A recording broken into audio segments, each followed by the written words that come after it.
ఘనమైన తండ్రి దేవునికి నా హృదయపూర్వక నిండు స్తోత్రాలు చెల్లిస్తూ చేరువచ్చిన మరి ప్రియులందరికీ ప్రభు అయిన యేసుక్రీస్తు నామమున మరి అందరికీ శుభాలు వందనాలు తెలియపరుస్తూ ఈరోజు ఈ వాక్య భాగానికి మనం ముందుకు కొనసాగుతాం. ప్రార్థన చేసుకుందాం. మహాగరుడ మహోన్నతుడ సర్వశక్తిమంతుడైన తండ్రి, సర్వాధికారి, సమస్తమును సృష్టించి సమస్తమును ఏలుతూ పోషిస్తున్న దేవ మీకు స్తోత్రం. గతించిన కాలం అంతా మా బ్రతుకులను కాపాడి ఈ దినం మీ సన్నిధిలో ఉండి మీ మాటలు వినడానికి, మిమ్మల్ని ఆరాధించడానికి మాకు ఇచ్చిన భాగ్యాన్ని బట్టి స్తోత్రాలు. చేరువచ్చిన ప్రతి వారిని దీవించండి. ఈరోజు మీ మా గ్రంథం ద్వారా మీరు మాతో ఏ మాట్లాడాలని ఉన్నారో ఆ మాటలు మేము గ్రహించే మనసును దయచేయండి. వినివారే కాకుండా విని వారిని అనుసరించేవారుగా, వినిచున్న వారికి వినిబుద్ధిని గ్రహించగల మనసును దయచేయండి. తండ్రి, విని మమ్మల్ని మోసపరుచుకునే మనసును మాలో తొలగించి మీ యొక్క కట్టడలను అనుసరించేవారిగా మమ్మల్ని దీవించమని యేసుక్రీస్తు వారి అతి శ్రేష్టమైన నామమున ప్రార్థించి వేడుకొనుచున్నాం మా ప్రియ పరలోకపు తండ్రి. ప్రభు నామమున మరొకసారి అందరూ ప్రత్యేక వందనాలు. దేవుని యొక్క లేఖనాల్లోనికి మనం కొన్ని మాటలు మనం ఆలోచన చేద్దాం. గతించిన కాలం అంతా దేవుడు మనల్ని, మన కుటుంబాలను దేవుడు ఎంతగానో కాపాడి ఈరోజు మళ్ళా ఆయన సన్నిధిలో ఉండే అవకాశాన్ని దేవుడు మనకి ప్రసాదించాడు.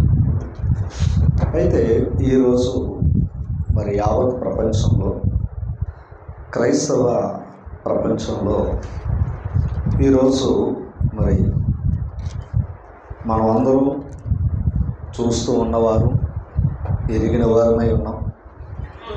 మరి ఎక్కడ జరగని, ఎవరు చేయని కార్యాలు ఏదన్నా జరుగుతున్నాయి అంటే కేవలం క్రైస్తవులో మాత్రమే జరుగుతున్నాయి. ఎవరైనా లోకంలో కూడా జ్ఞానంగా నడుచుకునే వారిని మనం చూస్తూ ఉన్నాం. కానీ క్రైస్తవులో ఉన్న అజ్ఞానం తారాస్థాయికి చేరిందని మనం నమ్మాలి. ఎందుకు చేరింది అని అంటే, యేసు ప్రభు వారి లోకానికి వచ్చి ఆయన సత్యబోధ ద్వారా ప్రపంచాన్ని అందరినీ కూడా ఆయన బోధలో తెలియపరిచాడు. ఆయన బోధిస్తున్న దినాల్లో ఆయన ఒక మాట భూమి మీద ఉండగా పలికాడు. మనిషి కుమారుడు మరలా వచ్చే దినానికి విశ్వాసము కనుగొనునా అని ఒక ప్రశ్న వేసాడు అక్కడ ఆయన. అంటే మళ్ళా ప్రభు మళ్ళా తిరిగి రానై ఉన్నాడు, అది అందరికీ తెలుసు. అప్పటికి ఈ ఎవరినైతే ప్రభువుని విశ్వసిస్తున్నారో అలాంటి వారికి విశ్వాసం ఉంటుందా అని ఒక ప్రశ్న వేసాడండి ఆయన. విశ్వాసమును కనుగొనునా అన్నాడు. ఈ విశ్వాసం కూడా మరి పాలు చేసుకున్న పరిస్థితులు కూడా ఉన్నాయి అనడానికి తిమోతి రాసిన మొదటి పత్రిక 4వ అధ్యాయంలో, తిమోతి రాసిన మొదటి పత్రిక 4వ అధ్యాయంలో మొదటి వచనం నుంచి మాట చదువుకుని మన పాఠ భాగానికి మనం ముందుకు వెళ్తాం. అయితే కడవరి దినములలో కొందరు అబద్ధికుల వేషధారణ వలన మోసపరచు ఆత్మలయందును దెయ్యముల బోధయందును లక్ష్యముంచి విశ్వాస భ్రష్టులగుదురని ఆత్మ తేటగా చెప్పుచున్నాడు అన్నట్టు. అంటే విశ్వాసుల భ్రష్టులు ఎలాగవుతున్నారు అంటే అక్కడ చెప్పాడు ఏమని, అబద్ధికుల వేషధారణ మోసపరచు ఆత్మలయందు అన్నాడు. అంటే ఈరోజు దైవ సేవకుల్లో మోసపరిచేవారు ఉన్నారు, బలపరిచేవారు కూడా ఉన్నారు. అయితే ఇక్కడ బలపరిచేవారు విశ్వాసాన్ని బలపరుస్తారు, మోసపరిచేవాడు విశ్వాసంలోంచి తొలగింప చేసే పరిస్థితులు ఉంటాయి. అక్కడ అదే చెప్పాడు ఏమని, ఆ బోధ యందు లక్ష్యముంచి విశ్వాస భ్రష్టులగుదురని ఆత్మ తేటగా చెప్పుచున్నాడు అన్నాడు. దానికి మన కళ్ళ ముందు కనపడుతున్న దృశ్యాలే. ఎందుకు అంటే ఈరోజు హిస్టరీ అన్నారు, అంతే కదా. మన శుక్రవారం ఏమో గుడ్ ఫ్రైడే, అంతకుముందు ఆదివారం ఏమో మట్ల ఆదివారం, అంతే కదండి. అంటే ఈ వారంలో ప్రభు చేసిన కార్యాలు జ్ఞాపకం చేస్తున్నారు. అంతకుముందు రోజుల్లో శ్రమల దినాలు అని పెట్టుకున్నారు. మళ్ళీ డిసెంబర్ 25 వస్తే క్రిస్మస్, పుట్టినరోజు. ఇది క్రైస్తవులలో ఉన్న ఎక్కువ నానుడి. అయితే ఈరోజు కొన్ని విషయాలు మనం గ్రంథం ద్వారా నేర్చుకుందాం. అసలు యేసు ప్రభు ఈ లోకానికి రావటం, యేసు ప్రభు ఈ లోకానికి వచ్చి ఆయన చేసిన త్యాగం, ఆయన చేసిన పని, ఇవన్నీ కూడా మనం ఒకసారి జ్ఞాపకం చేసుకుందాం. వినవారమే ఆయన ఒకసారి జ్ఞాపకం చేసుకుందాం. ఇక్కడ అంటే విశ్వాసాన్ని ఏం చేయగలరు? పాడు చేయగలరు. దాని అర్థం అది. విశ్వాసాన్ని పాడు చేసేవారు ఎక్కడో ఉంచి రారంట, మళ్ళా ఆ సంఘం నుంచి వస్తారన్న మాట చెప్తున్నాడు. అందుకే ఆ బోధలో లక్ష్యం ఉంచారు అంటే ఏమైపోతారని చెప్పాడు అక్కడ? విశ్వాస భ్రష్టులు అవుదురని చెప్పాడు ఆయన. ఈరోజు కొన్ని విలువైన మాటలు మనం చూద్దాం.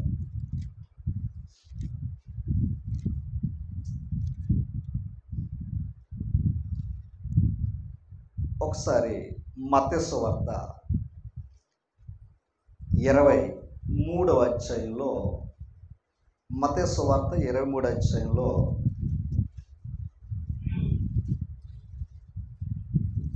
ఇక్కడ 27వ వచనాన్ని చదువు. 27వ వచనాన్ని చదువు. అయ్యో, గమనించాలి. ఇందాక ఓ మాట నేర్చుకున్నాం. ఏమని? వేషధారులు, అబద్ధకులు కొందరు వేషధారణ వలన మోసం చేస్తారని మనం ఇందాక చదువుకున్నాం. వేష వేస్తేనే మోసం చేస్తాడు. వేషం వేసాడు అంటే దానికి అర్థం ఏంటయ్యా అంటే మోసం చేస్తున్నాడని అర్థం. ఓకేనా? ఇప్పుడు సాతాను కూడా వెలుగుదూత వేషం వేసుకున్నాడు అని మాట ఉంటుంది మనకి. అంటే అపవాది కూడా ఏ వేషం వేసాడు? దాని అర్థం ఏంటంటే వాడు గ్రంథం పట్టుకుని తిరుగుతున్నాడు.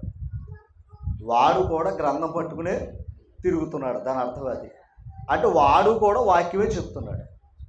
చెప్తాడా లేదా అనడానికి అర్థం, యేసు ప్రభువారు ఆయన 40 దినాలు శోధనలో ఉన్నాడు చూస్తారా, అప్పుడు అపవాది వచ్చి ఏం చెప్పాడు? వాక్యమే చెప్పాడు అక్కడ, అంతే కదా. అంటే అపవాదికి ఏం తెలుసు? వాక్యం తెలుసు. అబద్ధ బోధకుడికి ఏం తెలుసు? వాక్యం తెలుసు. గమనించాలి. ఓకేనా? ఏం చేయొచ్చు అంటే మోసపరిచే విషయాలు చెప్పగలడు. ఇప్పుడు ఆ కాలంలో కూడా యేసు ప్రభువారు భూమి మీద ఉన్నప్పుడు జరుగుతున్న పరిస్థితులు చెప్తూ, అయ్యో వేషధారులైన శాస్త్రులారా, అంటే వీళ్ళు ఎవరో ధర్మశాస్త్ర పండితులు, కానీ వీళ్ళ ఏముంది? వేషం ఉంది. అది మర్చిపోతుమా? తర్వాత పరిచయులారా, మీరు సున్నము కొట్టిన సమాధులను పోలి ఉన్నారు అన్నాడు. అంటే వారెవరో శాస్త్రులు, పరిచయులు. వీళ్ళేమి సామాన్యులేమి కాదు. అంటే ఒక మాట మీకు అర్థం అవ్వాలంటే, ఈ కాలంలో పాస్టర్లు ఎలాగా, ఆ కాలంలో పాస్టర్లు, ఆ కాలంలో ఇశ్రాయేలు వారికి పాస్టర్లు ఎవరయ్యా అంటే మన వాడుక మాటలో చెప్పాలి అంటే శాస్త్రులు, పరిచయులు ఆ కాలంలో. ఓకేనా? ఈ కాలంలో కూడా పాస్టర్లు ఉన్నారు కదా, ఉన్నారు. ఇప్పుడు వాళ్ళని ఏమన్నాడు? ఆ కాలంలోనే వేషాలు వేసేవారిని ఏమన్నాడు ఆయన? అక్కడ అన్నాడు, గమనించండి, మీరు సున్నము కొట్టిన సమాధులను పోలి ఉన్నారు. అంటే ఒక్క మాట, వేషం వేసిన ప్రతి వాడిని ఏమన్నాడు? సున్నము కొట్టిన సమాధులు. దాని అర్థం ఏంటంటే ఇంకా సున్నం మళ్ళీ తిరిగి వచ్చే అవకాశం లేదు. అలాగే సమాధులకు వెళ్ళిన వాడు మళ్ళీ తిరిగి వచ్చే అవకాశం లేదు. అంటే ఇప్పుడు వాళ్ళని సమాధులతో పోల్చాడండి. సరే, కిందకి చదువుదాం. అవి వెలుపల శృంగారముగా అగపడును గాని లోపల చచ్చిన వారి ఎముకలతోనూ సమస్త కల్మషముతోనూ నిండి ఉంది. పైకి ఎలాగుంది? శృంగారంగా ఉంది. ఈరోజు మీరు ఎప్పుడైనా సరే బరియలు అంటే శ్మశానం, క్రైస్తవ శ్మశానం గడికి వెళ్ళారు అనుకోండి, ఆడు బతుకు ఎంత కొంపైనా సరే ఖచ్చితంగా పెయింట్లు వేస్తారు. అర్థమైంది? భూమి మీద ఉన్న బ్రతుకంతా కూడా ఎలాంటిది? భయంకరమైన కంపు, దేవునికి ఇష్టం కాని జీవితం. కానీ ఇప్పుడు సమాధి ఎలాగుంది? మామూలుగా లేదు. చూసా, మా సమాధి చూడ అంటున్నాడు అక్కడ. అర్థమైందండి? అంటే సమాధి అంటే పైకి చూపిస్తున్నారు, కానీ లోపల బ్రతుకేమైంది? ఇప్పుడు సమాధిని ఎవరు ఇష్టపడతారండి?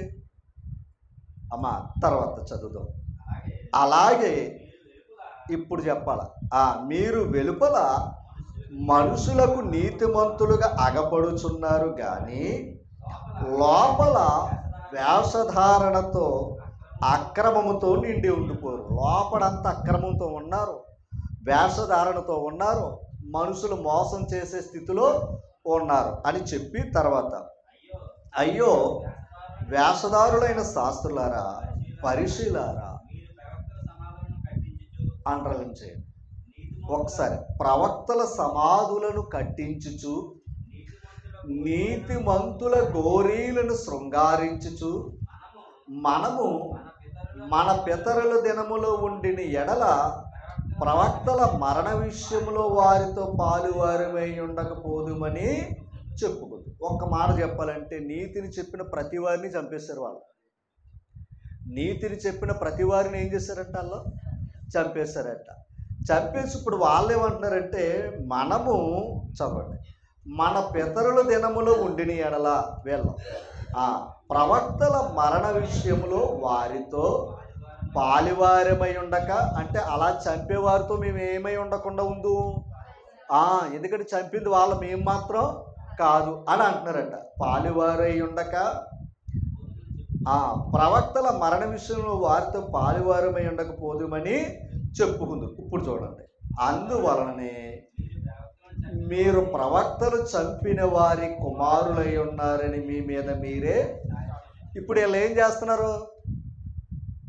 సమాధులు ఏం చేస్తున్నారు? శృంగారిస్తున్నారు. అర్థమైంది మీకు ఏదన్నా? ఇంతకా మనుషులు చంపింది ఎవరో? ఇలాంటి మనస్తత్వం కలిగిన మనుషులు చంపేశారంట. ఓకేనా? ఇప్పుడు గమనించాలి, ఈ సమాధుల గురించి చెప్తున్నవాడు, ఈ సమాధుల గురించి చూపిస్తున్న ఆసక్తి ప్రభు గురించి చెప్పేవాడు లేడు. ఎలా? కొన్ని మాటలు చెప్తాడు. యేసు ప్రభు చనిపోతాడన్న సంగతి ముందే చెప్పాడు, సమాధి చేయబడతానని ముందే చెప్పాడు, తిరిగి లేగిస్తానన్న సంగతి ముందే చెప్పాడు. కానీ ఓకేనా, కానీ నమ్మలేదు. నమ్మిరా? నమ్మలేదు. ఓకేనా? తర్వాత ఆయన తిరిగి లేచిన తర్వాత కనపరుచుకున్నాడా లేదా? కనపరుచుకున్నాడు. ఓకేనా? ఇప్పుడు కనపరుచుకున్న తర్వాత గమనించాలి, ఒకసారి ఈ సుగంధ ద్రవ్యాలు పట్టుకుని వెళ్ళారంట ఎవరో? ఈ స్త్రీలు. అక్కడ దేవదూత ఏముంది? అక్కడ దేవదూత ఏమన్నాడు? ఆయన సజీవుడు, ఆయన ఎక్కడ, అంతేనా? అంటే ఇప్పుడు వాళ్ళు ఏమనుకున్నారు? మరణించాడు కదా అని వచ్చారు. కానీ దేవదూత ఏం చెప్పింది? ఆయన సజీవుడు గనక ఆయన తిరిగి లేచాడు. ఆయన ఎక్కడ? అది ఏనాడు మాట? ఆయన లేచినాడు చెప్పాడు మాట. కానీ ఎప్పటికీ క్రైస్తవ ప్రపంచంలో మన వారందరూ ఎక్కడ ఉన్నారు ఇప్పుడు? అంటే ఇప్పుడు దాని అర్థం ఏంటి? ఓకే, వెళ్ళారు అనుకుందాం. అక్కడ ప్రభు ఉన్నాడని వెళ్ళారా? ప్రభులో మరణించిన వారు ఉన్నారని వెళ్ళారా? రెండు. ప్రభు ఉన్నాడని వెళ్తే యెరూషలేము వెళ్ళి సమాధి గడికి వెళ్ళాలి, ఆల్రెడీ ఖాళీ సమాధి. ఒకవేళ ప్రభువులో ఉండి మరణించిన వారు ఉన్నారనుకోండి, వారు కూడా సమాధిలో ఉండే అవకాశం లేదు. ఒకవేళ ఉన్నారనుకోండి, ఇందాక చదివాం ఏమని అమ్మా, లోపడంతా ఏమై ఉంటుంది? సమాధి లోపడ ఉంటుంది. అయ్యా, చనిపోయిన శరీరాన్నే ఒక రోజు తీయపోతేనే మనం దగ్గరికి వెళ్తలేదే. ఇప్పుడు మట్టిలో పెట్టిన శరీరాన్ని, సమాధి చేసిన శరీరం దగ్గరికి వెళ్తున్నారంటే దాని అర్థం ఏంటి? అంటే ఎలాంటి కంపును స్వీకరిస్తున్నారు వాళ్ళు? అంటే ఇప్పుడు మన వాళ్ళు అంటే పైకి పెయింట్లు వేసుకుని, పైకేమో దండలు వేసేసి, పైకేమో కొవ్వొత్తులు పెట్టేసుకుని అది చేసేది ఏంటండి? అది భక్తి. సమాజానికి ఏమి నేర్పుతాం మనం? ఇంకా మనం అక్కడికి వెళుతున్నామయ్యా అంటే సమాజం మనం చూసి సిగ్గుపడుతుంది. ఎందుకు తెలుసా? అసలు అక్కడికి ఒక విధంగా చెప్పాలంటే మనిషిని ఎవరైనా అప్పగించడానికి వెళ్తాం తప్ప పూజించడానికి అక్కడ వెళ్ళాం. కానీ మన వాళ్ళందరూ ఏం చేస్తున్నారు? పూజిస్తున్నారు. సరే, ఇంకొంచెం నేను లోపలికి వెళ్తాను. అక్కడ ఒక మాట చెప్పాడండి.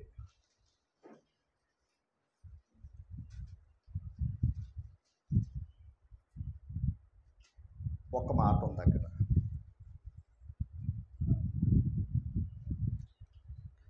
12వ వచనం చదవండి. అది మన పాయింట్. 12వ వచనం అక్కడే ఈ మాట కాదనన్న 23:31 క్షమించాలి. అందువలన మీరు 32 గడికి వచ్చేద్దాం.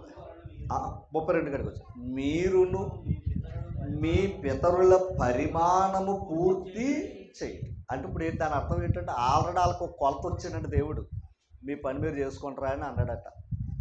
అంటే పరిమాణం అనే మాటకు అర్థం ఏంటి? కొలత. అర్థమైందండి. ఇప్పుడు వాళ్ళు ఏం చేస్తున్నారు, శాస్త్రుల పరీక్షలు ఏం చేస్తున్నారు, పరిమాణంలో ఉండి పని చేసుకుంటున్నారు. వాళ్ళు మీ పరిమాణాన్ని మీరు ఏం చేయమన్నాడు ఆయన?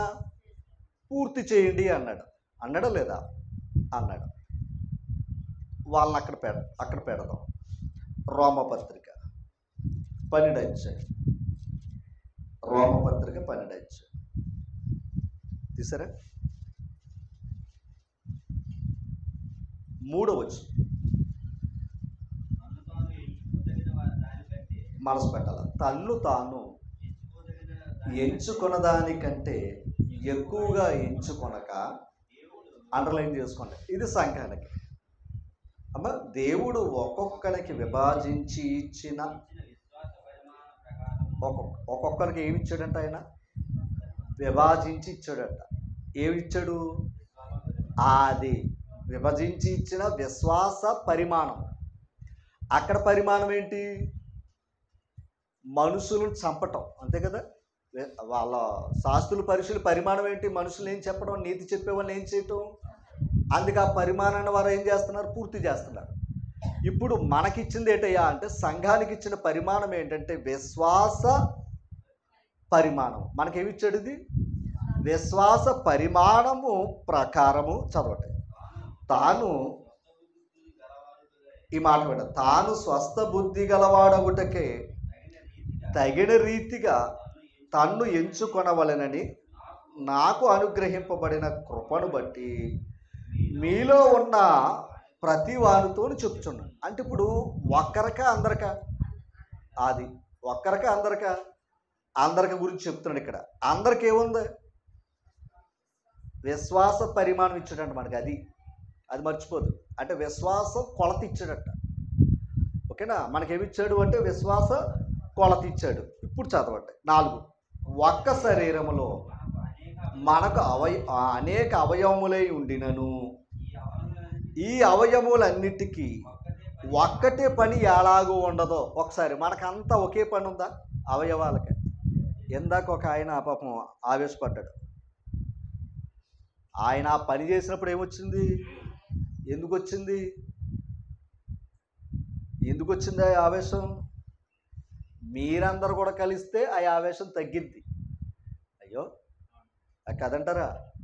ఇప్పుడు అతను ఒక్కడే పాడటం వల్ల అతను ఎక్కువ పెంచవలసి వస్తుంది. అవునంటారు కదంటారా? ఎక్కువ ఏమవ్వాల్సి వస్తుందంట. ఎందుకంటే ఆ అవయవం ఏమవుతుంది? ఒత్తిడి అవుతుంది. ఇప్పుడు 2 చేతులు ఎత్తామనుకోండి, అదేమవుతుంది? శరీరానికి తేలికవుతుంది. ఒక్క చేతి ఎత్తాలంటే అలాగే దేవుడిచ్చిన విశ్వాస పరిమాణ ప్రకారంలో మనకు ఒక్కొక్కరికి ఒక భాగాన్ని ఇచ్చాడట. ఈ భాగాలు మనం ఏం చేసుకుంటూ రావాలి? తర్వాత చదవండి. అలాగే అది అర్థమైందండి మీకు? అనేకులమైన మనము ఆ క్రీస్తులో ఒక్క శరీరమై ఉండి ఆ ఒకరికొరకు ఒకరు ప్రత్యేకముగా. అంటే ఇప్పుడు మనం ఏమై ఉన్నాం? అవయవములై ఉన్నామని చెప్పాడు ఇక్కడ. అంతేనండి. అందరూ కూడా అన్ని అవయవాలు కూడా ఏమై ఉండాలి? పని చేయాలి. అది అన్ని అవయవాలు కూడా పని చేయాలి. జాగ్రత్తగా వినాలి. కొన్ని విషయాలు మనం ఇక్కడ ఆలోచన చేద్దాం. ఇప్పుడు ఎఫెసీ పత్రిక వెళ్దాం.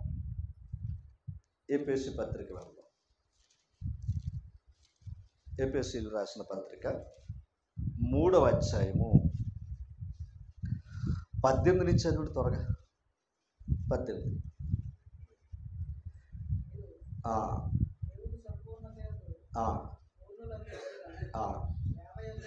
ఈ మాటలు మనం దేవుని యందు సంపూర్ణ యందు పూర్ణులగునట్లుగా ప్రేమ యందు, ఇది అండర్లైన్చండి. ప్రేమలో ఏమవ్వాలంట మనం ఒక పాయింట్లోకి వస్తున్నాం మనం. ఇది మనకు సంబంధించింది. శాస్త్రుల పరిశీలి గురించి వదిలేయండి. అర్థమైందండి? శాస్త్రుల పరిశీలేక ఆ పరిమాణాలు పూర్తి చెయ్యాలి. ఇప్పుడు మనకో పని పూర్తి చేయమని ఇచ్చాడు ఆయన. విశ్వాస పరిమాణం అనేది మనకు అప్పగించాడు. ఓకేనా? ఇక్కడ ఏం చెప్పాడు చూద్దాం. కిందకి రండి. ఆ ప్రేమ యందు ఏమవ్వాలంట? వేరు పారి స్థిరపడి, ఈ మాట వినాలి, ఆ సమస్త పరిశుద్ధులతో కూడా. అంటే దాని అర్థం ఏంటంటే వ్యక్తిగతం కాదు. భక్తి ఎప్పుడు కూడా అందరితోటే చెప్పాడు ఇక్కడ. అంటే సంఘం అంటే ఇది అవయవమా? అది మంచి మాట. అవయవాలు కలిస్తేనే సంఘం. అలాగే ఇక్కడ ఏమన్నాడు? చూడండి, సమస్త పరిశుద్ధులతో కూడా. ఇప్పుడు అండర్లైన్ చేయండి. ఏంటి? దాని వెడల్పు, పొడుగు, లోతు, ఎత్తు ఎంతో గ్రహించుకున్నట్టు. అంటే పరిశుద్ధులతో కూడా ఉండి, ఓకేనా, పరిశుద్ధులతో కూడా ఉండి ఆయన ప్రేమ లోతు, ఎత్తు, పొడుగు, వెడల్పు గ్రహించుకోవాలంట. ఓకేనా? ఆయన ప్రేమను గ్రహించుకోవాలంట. ఎందుకంటే అంత లోతులోకి మనం వెళ్ళాం, అంత ఎత్తులోనికి మనం వెళ్ళాం, అంత వెడల్పు లేదా దూరంలోనికి మనం పొడుగులోనికి వెళ్ళాం. కిందకి రండి చెప్తాను.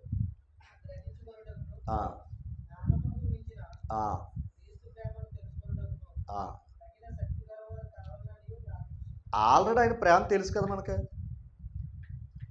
ఆయన ప్రేమ ఉండే కదా మన కోసం ఆయన ఏం చేశాడు? ప్రాణం పెట్టాడు. మరి అందులో ప్రేమ ఉందనే కదా మనం బాప్తిస్మం పొంది సంఘంలోకి వచ్చాం. వచ్చినంత మాత్రాన మనకి ఏమనుకోకండి, లోతు తెలీదు, ఎత్తు తెలీదు, వెడల్పు తెలీదు, పొడుగు తెలియదు అంట. ఇప్పుడు తెలుసుకోవడానికి పరిశుద్ధులు అందరితో ఏమై ఉండాలి? ఆ ప్రేమలో కలిసి ఉండాలి. పాయింట్ అర్థమైంది మీకు? ఇప్పుడు చూడ మళ్ళా జ్ఞానమునకు మించిన క్రీస్తు ప్రేమను తెలుసుకొనుటకు తగిన శక్తి గలవారు కావాలని. దాని అర్థం ఏంటంటే జ్ఞానం ఏం చేయగలదు?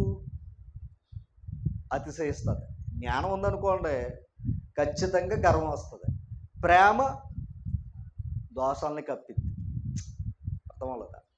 జ్ఞానం ఏం చేస్తుంది? జ్ఞానం అతిశయిస్తుంది. నాకు ఇంత తెలుసు కదా అన్నది జ్ఞానం అతిశయిస్తుంది. మీరు ఎప్పుడైనా సరి చూడండి. ప్రేమ అతిశయించడం లేదు. అవసరమైతే దోషాలను ఏం చేయగలదు? అది జ్ఞానం ప్రభు దగ్గర నడిపించటానికే. కానీ ప్రేమ ప్రభువుతో బ్రతకడానికి. అర్థమైంది మీకు ఏదన్నా? ఎందుకంటే జ్ఞానాన్ని బట్టి అతిశయించిన వాళ్ళందరూ కూడా ఫెయిల్ అయిపోయిన వాళ్ళు ఉన్నారు. మళ్ళీ జ్ఞానాన్ని బట్టి అతిశయించిన వాళ్ళు చాలామంది ఫెయిల్ అయిపోయారు. సొలొమోను దేని బట్టి అతిశయించాడు? మరి అవ్వలేదా? అందుకే జ్ఞానం ఉప్పొంగ చేయును అనే మాట ఉంది. కానీ ప్రేమ అలాంటి ఉప్పొంగేది కాదు. సరే, అయితే ఇక్కడ ఒక మాట చెప్పాడండి. ఏది? పొడుగు, వెడల్పు ఇవన్నీ చెప్పాడు కదా. ద్వితీయోపదేశ కాండం దగ్గరికి మనం వెళ్తాం.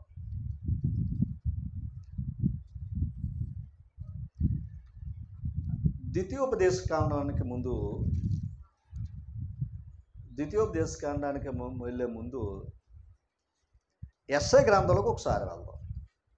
యెషయా గ్రంథంలోకి ఒకసారి వెళ్దాం.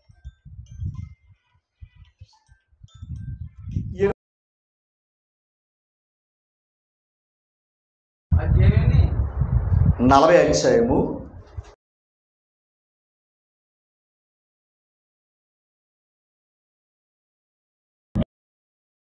40 సియోను అంటే ఇప్పుడు ఈ సువార్త ప్రకటన ఎవరి మీద ఉంది? చెప్పాలి. అసలు యేసు ప్రభు ఈ లోకానికి వచ్చింది ఎందుకు అంటే మొట్టమొదటిగా దాని ఆన్సర్ ఏంటయ్యా అంటే సువార్త ప్రకటించడానికి వచ్చాడు. ఎవరు? యేసు ప్రభు. జాగ్రత్తగా ఉండాలి. యేసు ప్రభు సువార్త ప్రకటించడానికి వచ్చాడు. ఎవరు? ఎక్కడి నుంచి వచ్చాడు? ఎందుకు వచ్చాడు?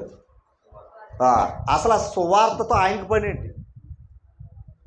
మొదట ఆ సువార్తతో ఆయనకు పని ఏంటి? ఒకటి. సరే చెప్తాను. ఇప్పుడు ఆయన సువార్త ప్రకటించాడా లేదా? రైట్. ఆయన తర్వాత ఎవరికి అప్పగించాడు అది? అది అప్పటికి ఇంకా సంఘం కట్టబడలేదు కనుక అపోస్తులకు అప్పగించాడు. ఏది? ఆ తర్వాత అపోస్తులు సువార్త ద్వారా సంఘం కట్టబడిన తర్వాత మళ్ళా సంఘం ఏం చేసింది? సువార్త ప్రకటించిందా లేదా? ఆ మాట చెప్తున్నాడు. సియోను అంటే సంఘం. సియోను సువార్త ప్రకటించుచున్న దానా ఉన్నత పర్వతము ఎక్కువ. అర్థమైందండి? గమనించాలి, కిందకి రండి. ఈ మాటలు, యెరూషలేమా సువార్త ప్రకటించుచున్న దానా బలముగా ప్రకటించుము, భయపడక ప్రకటించుము. ఇదిగో మీ దేవుడు అని యోధా పట్టణములకు ప్రకటించుము. ఇదిగో తన బాహువే తన పక్షమును ఏలుచుండగా ప్రభువగు యెహోవా తానే శక్తి సంపన్నుడై వచ్చును. ఆయనిచ్చు బహుమానము ఆయన యొద్ద ఉన్నది, ఆయన చెయ్యు ప్రతీకారము ఆయనకు ముందుగా. ఒక్కసారి అర్థం జాగ్రత్తగా ఉండాలి. లోకంలో ఉన్నవారు సువార్త చేయటం లేదు, సమాధి వార్తలు చేస్తున్నారు. అర్థమైందా మీకు? ఏదన్నా లోకంలో ఉన్నవారు ఏం చేస్తున్నారు? అసత్యాన్ని చేస్తున్నారు, అబద్ధాలు బోధిస్తున్నారు. ఇప్పుడు సంఘం గమనించాలి. సంఘం, ఇది పాయింట్ దగ్గరికి వస్తున్నా. ఇప్పుడు యేసు ప్రభు సువార్త ప్రకటించాడు, తర్వాత అపోస్తులకి ఇచ్చాడు, అపోస్తులు సంఘానికి ఇచ్చాడు.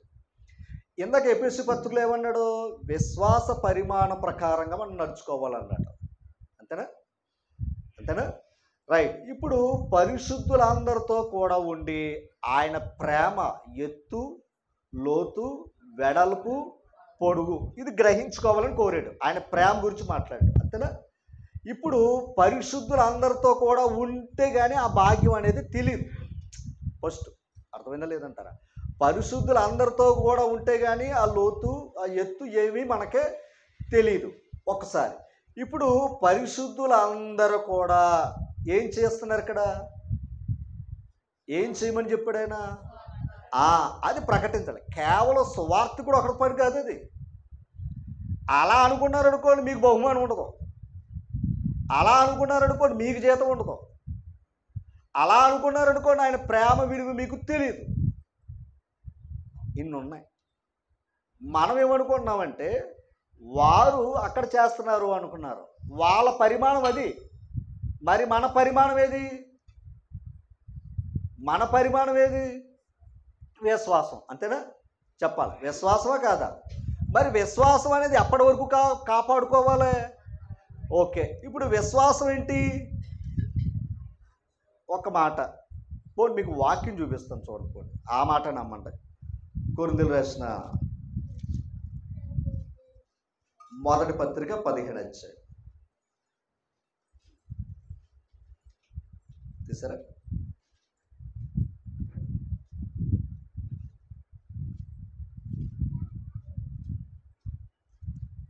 సరే, 15 అధ్యాయము 13 వచనం చదవండి. మృతుల పునరుత్థానము లేని ఎడల క్రీస్తు కూడా లేపబడి ఉండలేదు. అంటే మరణించిన వారు రోజున ఏమవుతారు? తిరిగి లేపబడతారు. అదే లేకపోతే క్రీస్తు కూడా ఏమవ్వలేదని అంటున్నాడు అక్కడ. లేపబడి ఉండలేదు. తర్వాత రండి. మరియు క్రీస్తు లేపబడి ఉండని ఎడల మేము చేయు ప్రకటన వ్యర్థమే. అంటే యేసు ప్రభు తిరిగి లేపబడలేదు అనుకోండి, మేము చేసే ప్రకటన సువార్త ఏంటంట? వ్యర్థం. తర్వాత ఇంకోటి చెప్పారు, అండర్లైన్ చేసుకోండి. మీ విశ్వాసము వ్యర్థమే. మీ విశ్వాసము చెప్పండి, మీ విశ్వాసము వ్యర్థమే. అంటే ఇప్పుడు క్రైస్తవుడు విశ్వాసం దేని మీద ఉంది? యేసు ప్రభు లేచాడన్న దాని మీద ఉంది. ఇప్పుడు ఆ చెప్పేది దేని మీద ఉంది? ఆ ప్రకటన దేని మీద ఉంది? సువార్తలో ఉంది. అర్థం ఉన్నది మీకు? సువార్తలో ఉంది.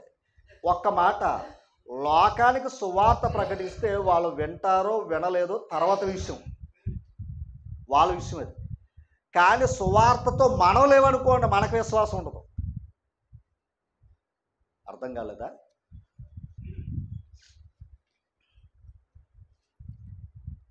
ద్వితీయోపదేశకాండం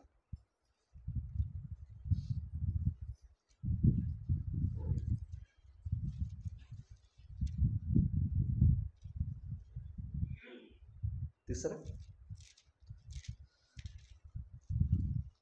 30:11. 30:11. నేడు నీకు ఆజ్ఞాపించు ఈ ధర్మమును గ్రహించుట నీకు కఠినమైనది. అంటే దేవుడిచ్చిన ధర్మాన్ని గ్రహించుకోవటంలో ఏం కాదు, మనకి ఇశ్రాయేలు వారికి కఠినమైనది కాదు. తర్వాత ఏంటంటండి, దూరమైనది కాదు. మనము దాన్ని విని గైకొనున్నట్లు ఈ మాట్లాడు దాన్ని గైకొనున్నట్లు ఎవడు ఆకాశమునకు ఎక్కిపోయి మన యొద్దకు దాన్ని తెచ్చును అని నీవు అనుకొనుటకు అది ఆకాశమందు ఉండినది కాదు. మనము దాన్ని విని గైకొనున్నట్లు ఎవడు సముద్రము దాటి మన యొద్దకు దాన్ని తెచ్చును అని నీవు అనుకునేలా అది సముద్రపు అద్దరి మించినది కాదు. నీవు దాన్ని అనుసరించుటకు ఆ మాట నీకు బహు సమీపముగా ఉన్నది. తర్వాత నీ హృదయమున నీ నోటన ఉందంట. అంటే వాక్యం దగ్గర ఉందా దూరం ఉందా? సమీపంగా ఉంది. ఇంకోటి చెప్పాడు, నీ నోటిలో ఉందంట. అర్థమైందండి? ఇది ఇశ్రాయేలు వారికి చెప్పిన మాట. అది ఏది ఇప్పుడు చెప్పిన మాట. ఒకసారి రోమపత్రిక దగ్గరికి వెళ్దాం. క్రైస్తవులు చెప్పిన మాట ఏంటో చూద్దాం. 10వ అధ్యాయం.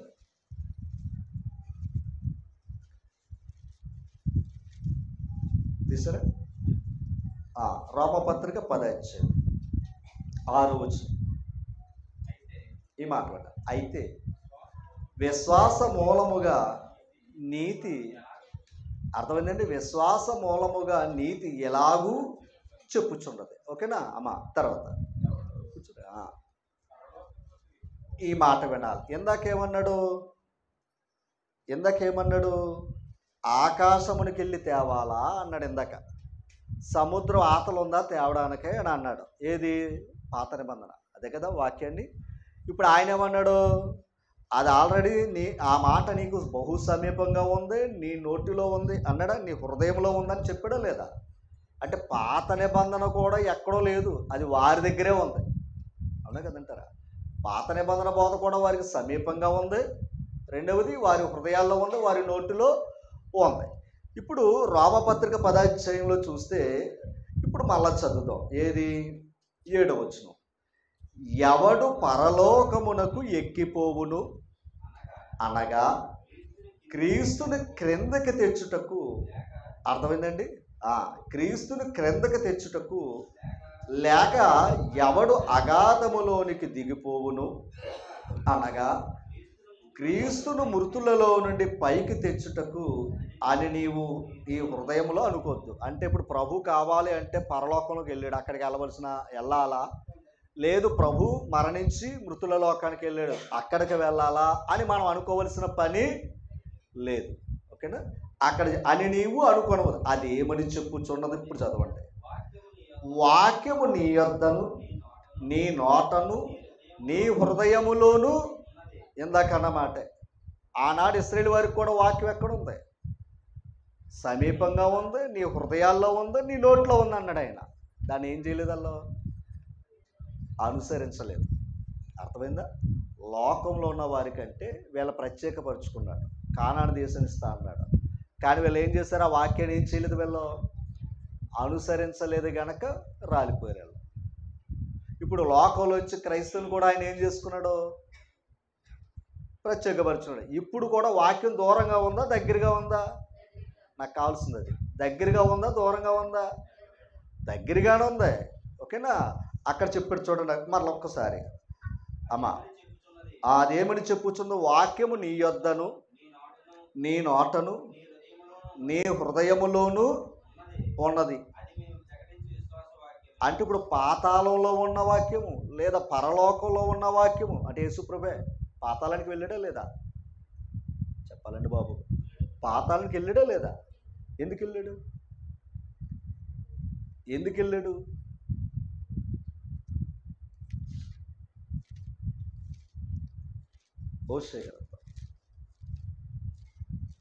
హోషే గ్రంథం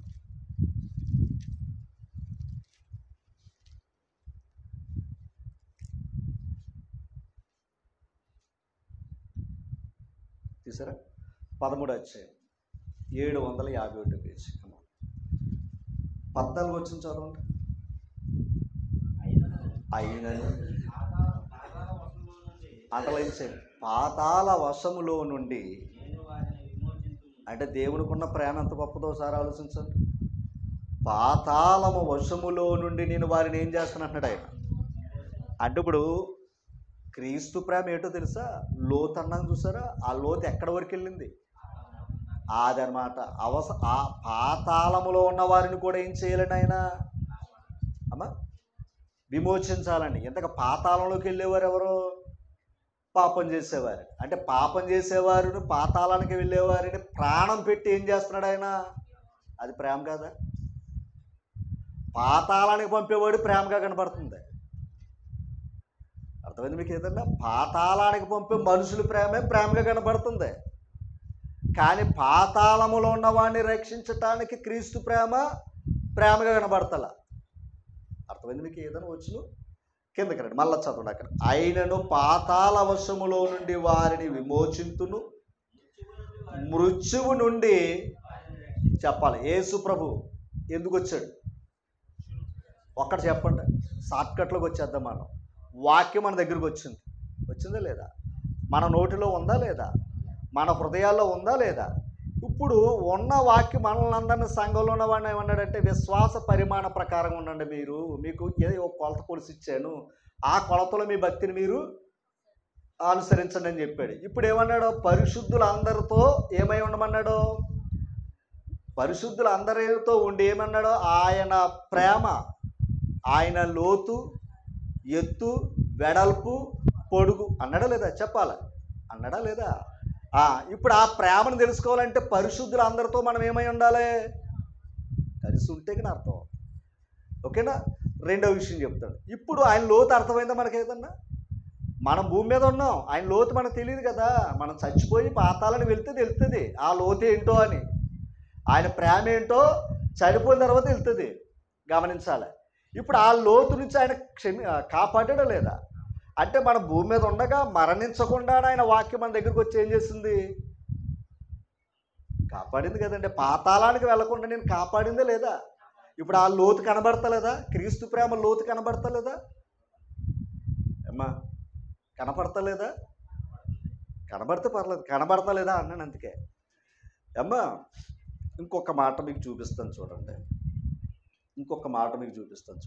సామెతల గ్రంథంలోకి రండి. చూసారా?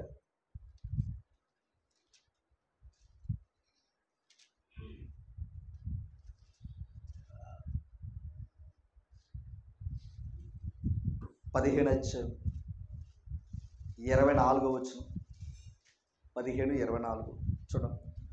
క్రిందనున్న పాతాళము తప్పించుకొనవలనని బుద్ధిమంతుడు పరమునకు పోవు మార్గమును. అంటే ఆల్రెడీ పాతాళం ఎప్పటి నుంచి ఉంది? పాతాళం ఎప్పటి నుంచి ఉంది అమ్మా? మనం పుట్టక ముందు నుంచి ఉంది. లోకం పుట్టక ముందు నుంచి కూడా ఉంది. అర్థమైంది మీకు ఏదన్నా? అమ్మా మనకు మూడు లోకాలు తెలియదు. ఒకటి పరలోకం, 2 భూలోకం, 3 పాతాళం అంటే మృతుల లోకం. ఓకేనా? మనకి ఈ లోకమే తెలుసు, ఆ లోకం తెలియదు, ఈ లోకం తెలియదు. కానీ చచ్చిపోయిన తర్వాత ఏదో లోకానికి పోతాం. విశ్వాసం ఉన్నవాడు అక్కడికి వెళ్తాడు, విశ్వాసం లేనివాడు కిందకి వెళ్ళిపోతాడు. కానీ ఇప్పుడు విశ్వాసం నేర్పుతున్నాడా లేదా మనకి? అది మంచిది, రైట్. ఇప్పుడు ఇక్కడ ఏమన్నాడు? క్రిందనున్న పాతాళము తప్పించుకొనవలనని బుద్ధిమంతుడు పరమునకు పోవు జీవమార్గమును. అంటే ఇప్పుడు పరలోకి వెళ్ళే మార్గం ఎక్కడుంది? పైన ఉందా, కింద ఉందా? అక్కడ చెప్పాడు పరమునకు పోవు జీవమార్గం. యేసుప్రభు ఎక్కడి నుంచి వచ్చాడు? కింద నుంచి రాలా, పరలోకం నుంచి వచ్చాడు. ఎందుకంటే అక్కడి నుంచి వచ్చాడు, మళ్ళీ అక్కడికి వెళ్ళాడు ఆయన. కానీ మనం ఏం చేస్తామంటే అక్కడి నుంచి వచ్చాడు కిందకి పోతున్నాం. అర్థమైంది మీకు ఏదన్నా?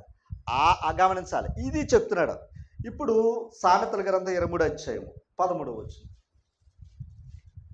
సామెతల గ్రంథం 23:13.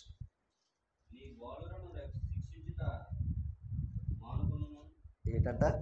కాదు, నీ బాలురను శిక్షించుట మాను కొనకము, చితక్కొట్టే. దాని అర్థం అది. అర్థమైందా మీకు? ఏదన్నా బిడ్డలంట బాల్యంలో బానిసలాగా చూసుకోవాలంట. చాలా విచిత్రంగా ఉంటుంది అది. ఇప్పుడు చెప్తే అలా కుదరదు ఇంకా. ఎందుకంటే బాల్యంలో వాళ్ళ చేత అన్ని పనులు చేయించాలంట. అన్ని పనులు చేస్తే వాడికి ఏముండదు తెలిస్తే గిల్టీ ఫీలింగ్ ఉండదు. మనం ఈ రేంజ్ వచ్చాక చెప్తాం చూసారా, ఎక్కడికి అక్కడ ఎట్టడం. అర్థమైందండి? పెద్ద అయ్యాక ఫ్రెండ్లీగా ఉండాలి, కానీ బాల్యంలో ఎలా చూడాలో తెలుసా, ఆడికి నచ్చాపోయినా పని చేయించాలంట. శిక్షణ.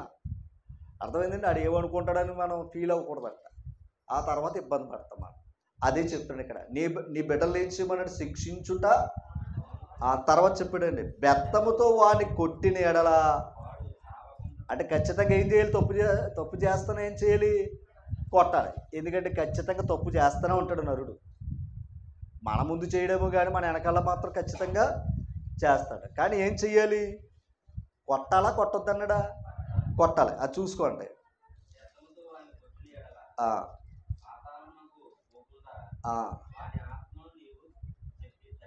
అర్థమైంది? ఏదైనా మీకు ఏదన్నా వాడిని శిక్షించటం వల్ల, వాడిని కొట్టడం వల్ల వాడి ఆత్మ ఎక్కడికి వెళ్ళకుండా ఉంది చెప్పాలి? పాతాళానికే. అంటే ఇప్పుడు పాతాళంలోకి వెళ్తాడు, వస్తాడు, మళ్ళా రాడు. శిక్షించమన్నాడా లేదా? ఒక్కసారి యోబు గ్రంథం దగ్గర రండి, మళ్ళీ అక్కడికి వస్తాను. యోబు గ్రంథం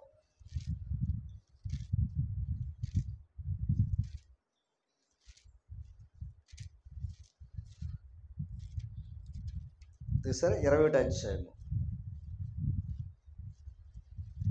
12వ వచనం. 11 చదువుకోండి.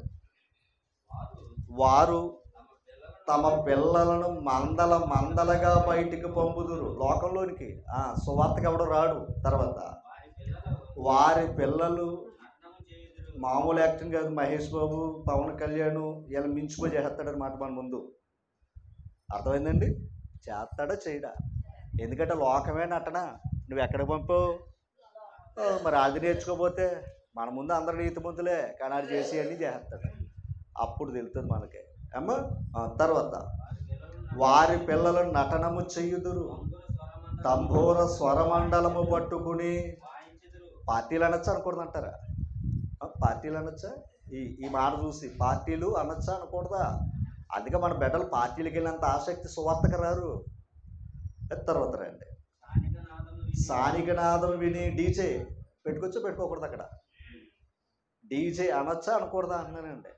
మన పాటలన్నీ చక్కగా ఉంటాయి, ఎవడ పాడో. అదే గాన కుర్చీ మడతెట్టామంటే అందరూ పాడేస్తారు కదా. అంతే కదా? ఆడేదో పనికిరాని మాట మాట్లాడాడు. ఈరోజు క్రైస్తవులు కూడా అదే పదాలే. ఓకేనా? మనం ఏది అక్కడ చెప్పాడు, అక్కడ స్థానికనాదం విని సంతోషించుదురు. తర్వాత వారు శ్రేయస్సు కలిగి. ఏ బెంగా ఉండదు అడిగి. ఎందుకంటే ఇంటికాడ తిట్టుకోళ్ళు లేరు, ఎవడో కూడా కొట్టుకోళ్ళు లేడు, అంతా ఒకటే. తర్వాత అర్థమైంది మీకు ఏదన్నా? ఎంత క్షణంలోకి వెళ్ళిపోతున్నాడు? ఒక్క క్షణంలోకి వెళ్ళిపోతున్నాడు పాతాళానికి. పార్టీ ఏం చేసింది? సింపుల్గా చెప్తాను, మీ అందరూ తెలిసిందే, కొత్తగా ఏం చెప్పేది కాదు. బయటికి వెళ్ళాడు, పార్టీలు తిరిగాడు, ఫుల్గా లోపలికి వేసాడు, బండి ఎక్కాడు, మట్టాన్ని కట్టుకున్నాడు, 108 ఫోన్ చేశాడు, మొక్కలన్నీ అతికించి పోస్ట్ మార్టం పంపేశాడు. ఆత్మ ఎక్కడికి వెళ్ళింది? ఇప్పుడు ఇందాక ఏం చెప్తున్నాడు? బాల్ అలాగే వెళ్తున్నప్పుడు ఏం చెయ్యాలి? బాల్ ఎరగొట్టండి. ఎలా అన్నాను అనుకోవద్దు, చెయ్యి ఎరగొట్టండి. అవుట్ అయినా పర్లేదు, ఇంట్లో పెట్టి పోసిందాం. అర్థమైందా? ఇటు ఊగుతూ వస్తే మాత్రం ఊరుకోకండి, లేదా జీవితం అంతా అలా ఊగిపోతూనే ఉంటుంది. మరలా భవిష్యత్తులో చెప్తున్నానమ్మా, మీరు ప్రశాంతంగా ఉండాలంటే ఆయన బాధ పెట్టాలి. ఆయన బుజ్జగించారు అంటే జీవితం ఏమైపోతుందో తెలిసి మీకు ప్రశాంతం లేకుండా ఆడికి ప్రశాంతత ఉండదు. ఆడుతూ ఉండేవారికి ప్రశాంతత ఇవ్వడం. చెప్పాడా లేదా? క్షణంలోకి ఎక్కడ పోతున్నారు అలా. అది లోకం. ఓకేనా? అది వాళ్ళ పరిమాణం. మన పరిమాణం ఏంటి చెప్పండి? మన పరిమాణం ఏమని చెప్పాడు ఇందాక? బుద్ధిమంతుడైతే దేనికి చూపిస్తున్నాడు? క్రింద రుణ పాతాళమునకు తప్పించుకోవాలనే పరమునకు పోవు జీవ మార్గాన్ని ఎత్తుకుతున్నాడా లేదా? ఇప్పుడు ఆ మార్గం ఎక్కడుంది? ఇందాక అన్నాడు, ఏది? సామెతల గ్రంథం దగ్గర రండి చెప్తాడు. సామెతల గ్రంథం దగ్గర రండి. ఎవరు నొప్పించుకోకండి సుమా. కాదు, ఇది వాస్తవం. సామెతల గ్రంథమే, సామెతల గ్రంథం 22:15.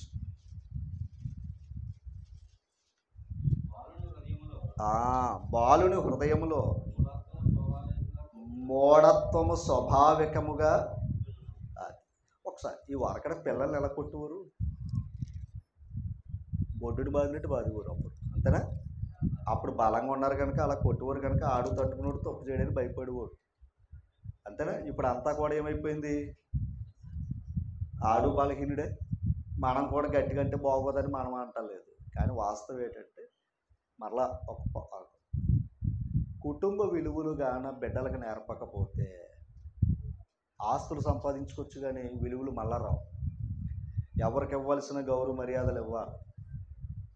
బిడ్డ ఎక్కడ ఉండాలి అక్కడ ఉండాలి. తల్లిదండ్రులు ఏం చెప్పారు అది చెయ్యాలి. ఆ విలువలు కానీ నేర్పకపోతే పెద్ద ఇక్కడ నేర్చుకోవాలి. అదిగో అక్కడ అన్నాడు, బాలుని హృదయంలో ఏం పుడుతుంది? మూఢత్వం. అంటే ఖచ్చితంగా చేస్తాడా? చేయుడు. కానీ ఏం చేయాలి? హోంవర్క్ చేస్తాడా? చేయుడు. ఏం చేస్తాం మనం? గదుగుతాం. తర్వాత శిక్షాదండము. ఇప్పుడు ఇందాక కర్ర అన్నాడే, బెత్తం అన్నాడే, అదేడో తెలుసండి? వాక్యం. ఇంకా క్లారిటీ కావాలంటే 6:23 6:23 సామెత 6:23. ఆజ్ఞ. అది ఆజ్ఞ ఎలా ఉందంట? అది ఒక మాట, ఆజ్ఞ ఎప్పుడు కూడా నిన్ను వెలిగించేది.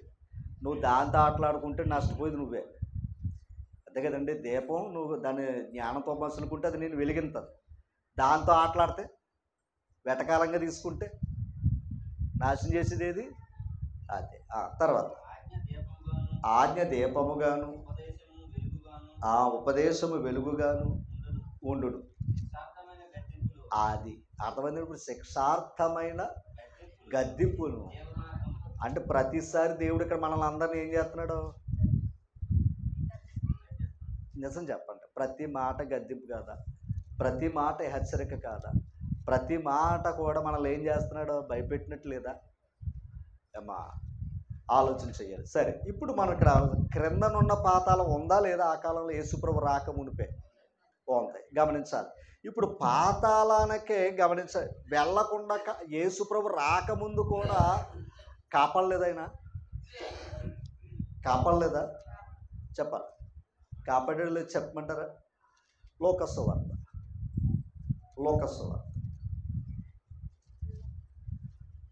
16 మనందరూ తెలిసింది. ఇక్కడ ధనవంతుడు దరిద్రుడు, అంతేనా? ధనవంతుడు దరిద్రుడు, అంతేనా? భేదవాడే కదా. ఎవరో లాజరు. ఇప్పుడు దరిద్రుడు ఎక్కడికి ఎలాగెళ్ళాడంటారు? పరదేశికి దరిద్రుడు ఎలాగెళ్ళాడు అంటున్నాను. నేను మిమ్మల్ని ప్రశ్న వేస్తున్నాను. ఇప్పుడు ఇద్దరు భూమి మీద ఉన్నారండి. ఒకడు సుఖంగా బతికాడు, ఒకడు కష్టంగా బతికాడు. ఇద్దరు చచ్చిపోయారు. చచ్చిపోయిన వాళ్ళు సమాధుల గురించి మాట్లాడతలేదు అక్కడ ఎవరు కూడా. చనిపోయిన తర్వాత ఆత్మల గురించి దేవుడు ప్రభు మాట్లాడుతున్నాడు. మనకు కావాల్సింది ఏది? అంతేనా? అంతేకాని సమాధుల గురించి మనకు సంబంధం ఏమీ లేదు. ఇప్పుడు ప్రభు ఏమన్నాడంటే, ఆ చనిపోయిన ఆత్మలో ఒకడు పాతాళంలో బాధపడుతున్నాడు, ఒకడేమో పరదేశంలో ఉన్నాడని చెప్పాడు. అంతేనా? చనిపోగానే మనం వెళ్ళే ప్లేస్ ఏంటి? అంతే. సమాధి అంటే ఏ లట్టి నీళ్ళు అందులో పెడతారో. కరోనా టైంలో అసలు సమాధులతో పని లేదు. మరి అప్పుడు చచ్చిపోయిన పాస్టర్లు, అప్పుడు చచ్చిపోయిన విశ్వాసుల పరిస్థితి ఏంటి ఇప్పుడు? మరి కొవ్వొత్తి వెలిగించాలి కదా అమ్మా, కదంటారా? మరి కొవ్వొత్తులు వెలిగితే కానీ దండెత్తే కానీ మరి అలా ఆత్మ మరి పరలోకానికి వెళ్దేమో. అది కరెక్ట్ కాదు. ఓకేనా? ఇప్పుడు చనిపోగానే ఆత్మ ఏమవుతుందో తెలుసండి? 2 ప్రాంతాలకు వెళ్తుంది. ఒకటి దైవానికి వ్యతిరేకంగా ఉంటే పాతాళంలో బాధపడుతుంది, దైవానికి ఇష్టంగా ఉంటే పరదేశంలో ఉంది. ఇంకా పరలోకం వెళ్ళేస్తామా? అయితే ఇప్పుడు దరిద్రుడు ఎలాగెళ్ళాడు? నా ప్రశ్న. దరిద్రుడు ఎలాగెళ్ళాడు? అక్కడ ఉందో మాట. ఏది? 29 అందుకు అబ్రహాము వారి వద్ద మోషే గారు ప్రవక్తలు ఉన్నారట. మరి ధనవంతుడు ఏమడిగాడు? ఆ దరిద్రుని పంపబయ్యా, నా అన్నదమ్ములు ఉన్నారు, వాళ్ళు కూడా బతికొస్తారు, పాతాళంలోకి వెళ్లకుండా క్షేమంగా ఉంటారు నువ్వు ఉండే లోకానికి అని అన్నాడా లేదా? అన్నాడా లేదా? అన్నాడు. ఇప్పుడు ఏమన్నాడు? ఆడిని పంపండిరా, ఆల్రెడీ భూమి మీద ఎవరున్నారు? అది నన్ను మోషే గారు లేదా ఆయన రాసిన గ్రంథం లేదా ప్రవక్తలు ఉన్నారు. ఆ మాట విన్నారనుకో వాళ్ళు రారు ఇక్కడికి. ఒకవేళ వినలేదనుకో నువ్వు ఉన్న చోటుకి వాళ్ళు కూడా వచ్చేస్తారు. అన్నారా లేదా? చెప్పాలి. అంటే ఇప్పుడు వాక్యం ఉందా లేదా అక్కడ? చెప్పాలా. వాళ్ళకి సమీపంగా ఉందా లేదా? వాళ్ళకి దగ్గరగా ఉందా లేదా? ఉంది. ఇప్పుడు వాళ్ళు ఏం చెప్పారు? యోహాను సువార్త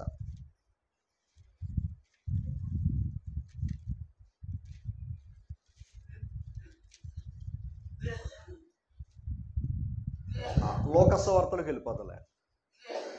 లోకస్ వార్త 24:26 తీసరే 26 చదవండమ్మా. క్రీస్తు ఎలాగూ అంటే యేసు ప్రభు ఈ లోకానికి వచ్చి ఏం పొందుతాడని చెప్పాడు? సుఖాన్ని పొందుతాడని లేదని ఎక్కడ కూడా. అదనమాట. ఆయన ఏమి ఈ లోకంలో భోగభాగ్యాలు అనుభవించడానికి రాలా. శ్రమ పొంది శ్రమపడి తన మహిమలో ప్రవేశించుడు అగత్యము కాదా? అంటే ఆయన ఏ మహిమనైతే విడిచిపెట్టొచ్చాడో, శరీరాన్ని దాల్చుకున్నాడో, ఆ శరీరంతో శ్రమ పొంది మరణించి సమాధి చేయబడి తిరిగి లేచి మరలా మహిమ శరీరాన్ని ఎక్కడికి వెళ్తాడో? మరలా పరలోకానికి వెళ్ళాడు. అందుకంటే ఆయన వచ్చింది అందుకే. ఇప్పుడు చదవండి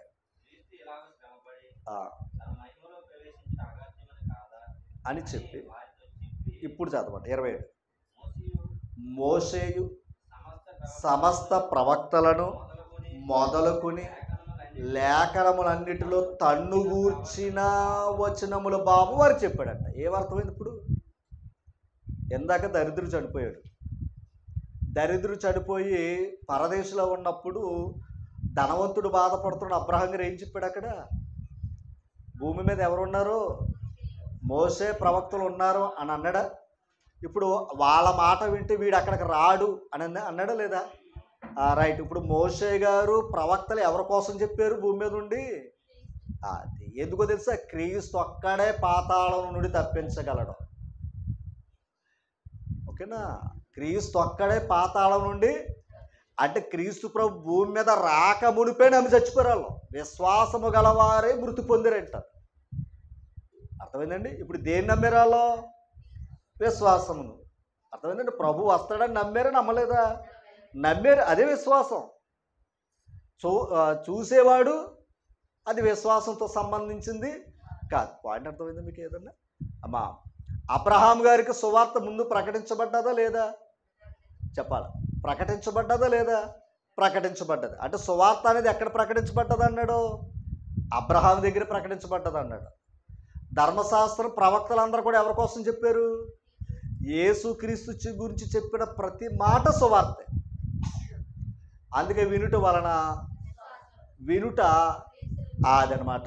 ఈ గ్రంథమే క్రీస్తుని గురించి. అసలు ఈ గ్రంథమే యేసు ప్రభు గురించి. యేసు ప్రభుని గురించి ఎందుకయ్యా అంటే, ఒకటి ఆయన ప్రేమ. ఎంత ప్రేమ అయ్యా అంటే, పాతాళములో ఉన్న మరణములో ఉన్న నీ ప్రేమ, నీ మరణాన్ని కూడా ఆయన ఏం చేశాడు? తప్పించాడు. అర్థమైంది మీకు? ఏదన్నా అమ్మా, ఇంకొక మాట. అబ్రహాము యేసు ప్రభు రాకముందే కదా భూమి మీద ఉంటా. ఆయన దినాన్ని చూసాడా లేదా? చూసాడా లేదా? మరి చనిపోయినప్పుడు ఇప్పుడు ఎక్కడున్నాడు అబ్రహాం గారు? పాతాళంలో బాధపడుతున్నాడా లేదా పరదేశంలో సంతోషంగా ఉన్నాడు ఆయన? అంటే ఇప్పుడు అబ్రహాము ఎవరి మీద విశ్వాసం ఉంచాడు? అదనమాట. యేసు ప్రభు మీద విశ్వసించాడు కనుక ఆయన నీతిమంతుడయ్యాడు. ఓకేనా? అంటే ఇప్పుడు అబ్రహాము దేన్ని తప్పించుకున్నాడు? పాతాళం తప్పించుకున్నాడు. ఇప్పుడు ఆయన ప్రేమ ఎంత గొప్పది ఇప్పుడు అర్థమైందో మీకు?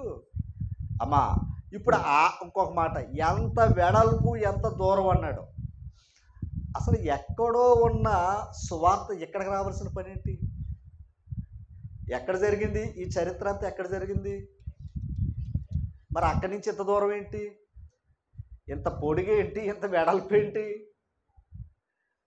అర్థమైందండి? మనం సారోను పొలములో పూసిన పుష్పం అని పాట పాడతాం సంఘం గురించి. కొండలు దాటి బండలు దాటి యేసు నేను చేరగా. అర్థమైందా? ఇప్పుడు సువార్త వచ్చిందంటే ఎవరు వచ్చారు నీ దగ్గరికి? ఎన్ని దాటుకుని వచ్చాడు చెప్పండి, ఎన్ని దాటుకుని వచ్చాడు? ఇప్పుడు చెప్పండి, ఆయనకి ఏదన్నా ఇప్పుడు చెప్పండి, ఇదంతా ఎక్కడ దొరుకుతుంది? సంఘంలో దొరుకుతుంది. అమ్మ ఒక్క ప్రసంగం వింటే విశ్వాసం వెయ్యి రక్షణ పొందుకోగలం, కానీ ఆయన ప్రేమలో పరిపూర్ణులయ్యే అవకాశం లేదు. ఆయన ప్రేమలో పరిపూర్ణులయ్యే అవకాశం లేదు. మనల్ని పరలోకం తీసుకునే ఏదన్నా ఉంటే ప్రేమే. అందుకే ఆ ప్రేమను ఏమన్నాడు? లోతు, రెండవది వెడల్పు, దూరం అన్నాడు. ఇంకోటి ఏంటి? ఎత్తు అన్నాడు కదా. ఎఫెసీ పత్రిక 1:22 చదువుతాం. ఆయన బలాతిశయము చేత క్రీస్తును మృతులలో నుండి లేపి సమస్తమైన ఆధిపత్యము కంటెను, అధికారము కంటెను, శక్తి కంటెను, ప్రభుత్వము కంటెను ఏ యుగమునందు మాత్రమే గాక రాబో యుగమునందు పేరు పొందిన ప్రతి నామము కంటెను ఎంతో హెచ్చుగా పరలోకమందు ఆయనను తన కుడిపార్శ్వమున కూర్చుండబెట్టుకుని ఉన్నాడు. అర్థమైంది మీకు ఏదైనా? ఇప్పుడు యేసుప్రభు స్థాయి ఎక్కడ? పరలోకం. అసలు మనుషుల స్థాయి అంతా ఎక్కడో తెలుసంటే పాతాళాన్ని పోవాలి. ఓకేనా? ఇప్పుడు ఆ పాతాళంలో వెళ్లకుండా కాపాడింది ఆయనే. ఇంకా చెప్పాలంటే పాతాళాన్ని కూడా వెళ్ళాడు ఆయన, అక్కడ ఉన్న నీతిమంతులు తీసుకుని రావడానికి.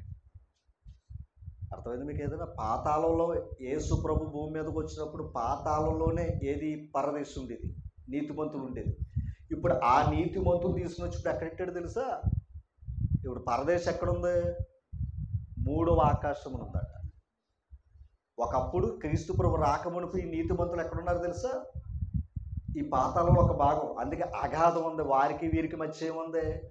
అగాధం ఉంది. అటేమో నీతిమంతులు, ఇటేమో అనీతిమంతులు. క్రీస్తు మరణించి ఎక్కడికి వెళ్ళాడు? పాతాళానికి వెళ్ళాడు. కానీ అక్కడ విడబడలా. తిరిగి అక్కడ ఉన్న నీతిమంతులందరినీ కూడా ఏం చేశాడు తెలుసా? 3వ ఆకాశం దగ్గర పెట్టాడట. దాన్ని మీరు ఎలా చెప్పగలరు అంటే, ఒకటే, ఇంత గొప్ప సాక్షి సమూహము, అర్థమైందంటే ఆ చనిపోయిన నీతిమంతులు మనల్ని ఏం చేస్తున్నారు? అది ఇప్పుడు వాళ్ళందరూ ఇప్పుడు ఎక్కడ ఉన్నట్టు చెప్పండి? విశ్వాసులు చనిపోయిన వాళ్ళు అందరూ ఎక్కడున్నారు?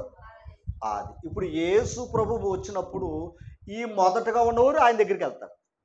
అంతేగాని మట్టిలో ఉన్నవాళ్ళు ఎక్కడం మళ్ళాడు వచ్చి మట్టిని ధరించుకుని వెళ్ళే అవకాశం లేదు. ఇంకొక మాట, పోనీ అది ఏదైనా అక్కడికి వెళ్ళి పొలమైతే తీసుకుని వెళ్ళచ్చు. కానీ మట్టి ఎప్పటికైనా మట్టే తప్ప మట్టి మళ్ళా ఆత్మ మళ్ళా మట్టిని ధరించుకోదు. అలంకార రూపంగా చెప్పాడు, దాన్ని అర్థం చేసుకోకపోతే ప్రమాదం. ఓకేనా? ఇప్పుడు మనమే ఉన్నాం, ప్రభు వచ్చాడు అనుకోండి, మనం ఏమవుతాం? మార్పు చెందుతాం. ఎలాగా? గొంగళి పురుగు. ఈ పైన ఉన్నది గొంగళి పురుగు. ఇప్పుడు ఈ లోపల ఉన్నది ఏంటి? ఆత్మ, మహిమ శరీరం. ఇప్పుడు అది సీతాకోక చిలుకలుగా వెళ్తుంది. అంతేగాని సీతాకోక చిలుక మళ్ళీ మా గొంగళి పురుగు అవుతుందా? అది సృష్టిలో లేదు. మరలా చనిపోయిన వాళ్ళు మళ్ళీ అందరూ ఇలా సమాధిలోకి వచ్చి సమాధిలో ఉన్న వాళ్ళందరూ లేచి ఎలా పని ఏంటండి? అసలు ఈ శరీరమే కదా నేను పాతాళానికి లాక్కుని వెళ్ళింది. మళ్ళీ శరీరంతో నువ్వు పరలోకం వెళ్తావా? సరే, ఓకే, దాని పక్కన. ఇప్పుడు ఏమన్నాడు తెలుసండి ఇక్కడ? పేరు పొందిన ప్రతి నామము కంటే ఎంతో హెచ్చుగా పరలోకమందు కూర్చుండబెట్టాడు. ఇప్పుడు చదవండి. మరియు సమస్తమును ఆయన పాదముల క్రింద ఉంచి సమస్తము పైన ఆయనను సంఘమునకు శిరస్సుగా నియమించాను. ఆ సంఘము ఆయన శరీరము, సమస్తమును పూర్తిగా నింపుచున్న వాని సంపూర్ణత అయి ఉంది. ఇప్పుడు సంఘం ఎక్కడుంది? సంఘం ఎక్కడుంది?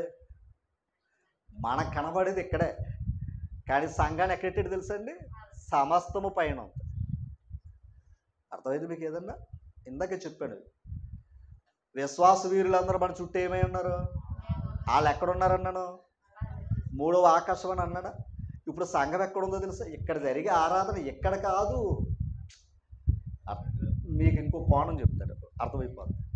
ఇప్పుడు ఫోన్ చేస్తున్నాం, మనసు పెట్టండి, ఫోన్ చేస్తున్నాం. ఇప్పుడు ఆ ఫోన్ ఎక్కడికి వెళ్తుంది? ఫోన్ ఎక్కడికి వెళ్తుంది? అదేంటంటే నా దగ్గరికి కదా వచ్చిందని మీరు అనొచ్చు. కాదు, ముందు ఆ ఫోన్ శాటిలైట్కి వెళ్తుంది. అర్థమైందా మీకు? ఎక్కడ? పైన ఉన్న ఆ శాటిలైట్కి వెళ్ళి అప్పుడు నువ్వు ఎవరికైతే ఫోన్ చేస్తున్నావో మళ్ళీ ఆ నెంబర్కి మళ్ళీ అది పంపిద్ది. ఇక డైరెక్ట్ ఏమి వచ్చేది మీకు కదా. ఇప్పుడు కలెక్షన్ అంతా ఎక్కడుంది? భూమి మీద ఉన్న కలెక్షన్ అంతా ఎక్కడుంది? అంటే ఇప్పుడు ఫోన్ రావడానికి ఆ పైన అంతరిక్షం లేకపోతే ఫోన్ వెళ్ళే అవకాశం. ఇప్పుడు చెప్పండి, ఆరాధన ఎక్కడ జరుగుతుంది చెప్పాలి? అర్థమైంది? సమస్తము పైన జరుగుతుంది ఆరాధన. మనకేమనిపిస్తుందంటే ఆ నలుగురు ఎక్కడ కూర్చున్నారో, ఆ నలుగురు ఎక్కడ ఉన్నారో, ఈ నలుగురితో ఆరాధన ఏంటి అనుకుంటున్నాం. కానీ ఎక్కడ 2 3 కూడి నా నామమును ఏకీభవిస్తారు అక్కడ నేను ఉంటానని అన్నాడా లేదా? ఇప్పుడు యేసుప్రభు ఏకీభవించాలంటే యేసుప్రభు ఎక్కడున్నాడు? ఒక్క మాట చెప్పాలి అంటే ఆరాధన భూమి మీద మనకు కనబడుతుంది, ఈ నేత్రాలు ఎక్కడి నుంచి వచ్చాయి కనుక. కానీ ఆరాధన ఎక్కడ జరుగుతుందో తెలుసండి? ఎందుకంటే మనకి కళ్ళు అడ్డొచ్చినాయి, దేహాలు అడ్డొచ్చినాయి. అందుకే తండ్రిని ఆరాధించువారు. అందుకే భక్తుడు ఏమన్నాడంటే చావు తప్ప నేను స్తుతించటం మానన్నాడు. అది చచ్చిపోయినా కూడా ఏముంది? మరి దేవుని దగ్గరికి వెళ్తే ఇంకేముంది? అక్కడ కూడా ఆయన కనపరుచుకోవటమే కదా. వేల కొలది దేవదూతలందరూ ఆయన ఏం చేస్తున్నారు? దేవదూతలు ఏం చేస్తున్నారు? అది కానీ పాతాళంలోకి వెళ్ళినోడు చేయలేడు. అవునా కదంటారా? పాతాళంలోకి వెళ్ళినోడు ఏం చేయలేడు. ఒకవేళ పాతాళంలోకి వెళ్ళి స్తుతి చేద్దామని దేవుడు ఇష్టపడతాం. అలాగైతే ధనవంతుడు ఏం చేద్దాడు అక్కడ? మరి అది అక్కడ ఎందుకు ఇవ్వలేదు? అక్కడ దాంతో పని లేదు. అందుకే ఆరాధన అనేది ప్రాముఖ్యం. మరలా చెప్తాడు, ఆరాధన ఎంత ప్రాముఖ్యమో సువార్త అనేది కూడా అంతే ప్రాముఖ్యం. ఎంత ప్రాముఖ్యమో చెప్పమంటారా? ఇందాక మీరు తీసారే,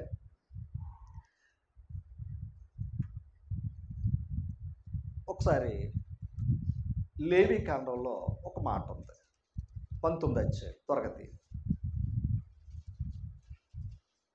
19 అధ్యాయం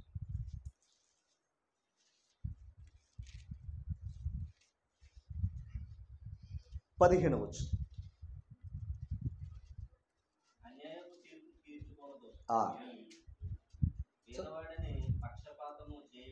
పేదవాడి పట్ల ఏం చేయకూడదు?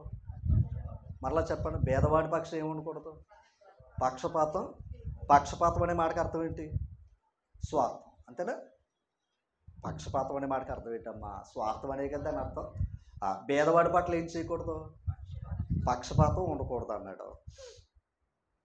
లోకసువార్త, లోకసువార్త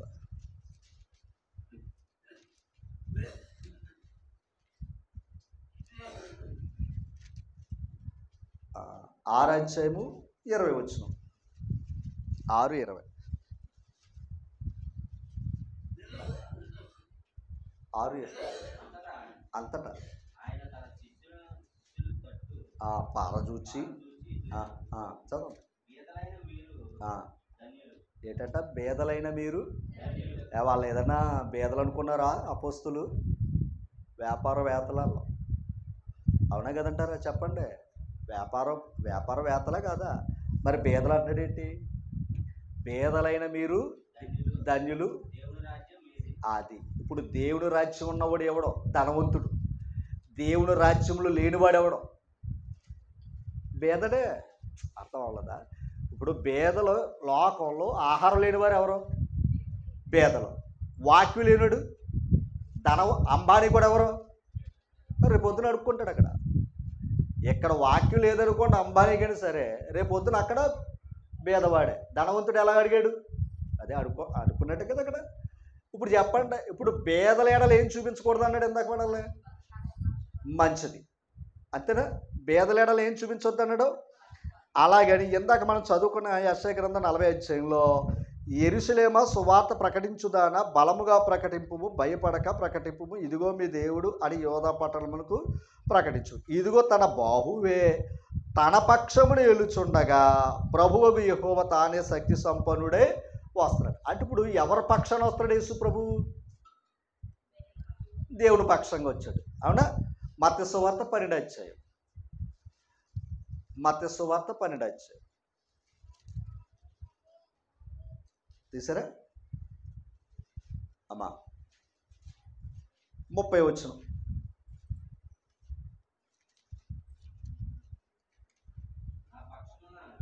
ప్రభు అన్నాడు, నా పక్షమున ఉండని వాడు.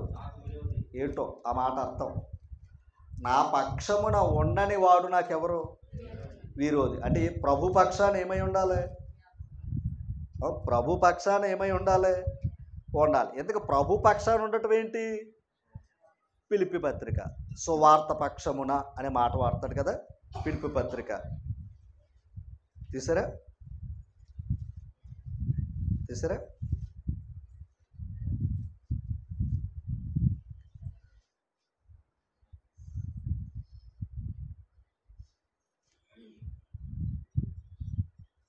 ఇరవై 1:20.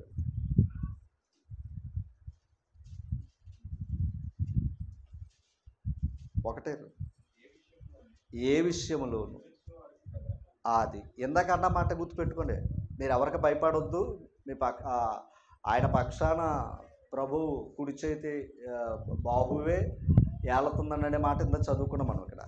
ఇప్పుడు ఫిలిప్పీ పత్రికలో చూడండి, ఏ విషయములో ఎదిరించి వారికి బెదరక అందరూ ఒక భావముతో సువార్త విశ్వాస పక్షమున పోరాడుచు ఏక మనసు గలవారే నిలిచి ఉన్నారని చెప్పింది.